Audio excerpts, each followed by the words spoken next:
بنگلہ دیش میں grid station میں خرابی کے باعث ملک کا بیشتر حصہ اندھیرے میں ڈوب گیا اور بلیک آؤٹ سے 13 کروڑ لوگ متاثر ہوئے۔ حکومت کی پاور یوٹیلیٹی کمپنی نے کہا ہے کہ بنگلہ دیش میں کم از کم 130 ملین لوگ منگل کی سپہر بجلی سے محروم تھے جب گرڈ کی خرابی کے باعث بڑے پیمانے پر بلیک آؤٹ ہو گیا۔ بریک ڈاؤن کے باعث 22 ملین سے زیادہ آبادی والا دارالحکومت ڈھاکہ بھی اندھیرے میں ڈوب چکا۔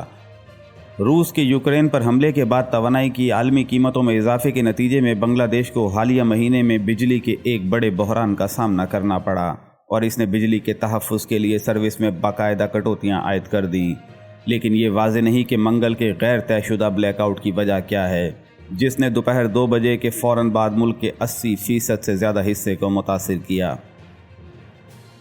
پاور ڈیولپمنٹ بورڈ کے ترجمان شمی محسن نے غیر ملکی خبر رساں ادارے کو بتایا کہ بنگلہ دیش کے شمال مغرب میں کچھ مقامات کے علاوہ ملک کا باقی حصہ بجلی سے محروم ہے۔ شمی محسن نے کہا کہ 130 ملین یا اس سے زیادہ لوگ بجلی سے محروم ہیں اور یہ واضح نہیں ہے کہ خرابی کی وجہ کیا ہے۔ انہوں نے کہا کہ اس کی بھی تفتیش کی جا رہی ہے۔ انہوں نے مزید کہا کہ ممکنہ وجہ تکنیکی خرابی تھی۔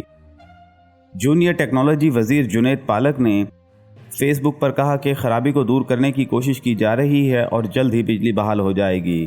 یاد رہے کہ بنگلہ دیش میں آخری بار نومبر 2014 میں ایک بڑا بلیک آؤٹ ہوا تھا جس میں ملک کا 70% حصہ تقریباً 10 گھنٹے تک بجلی سے محروم رہا۔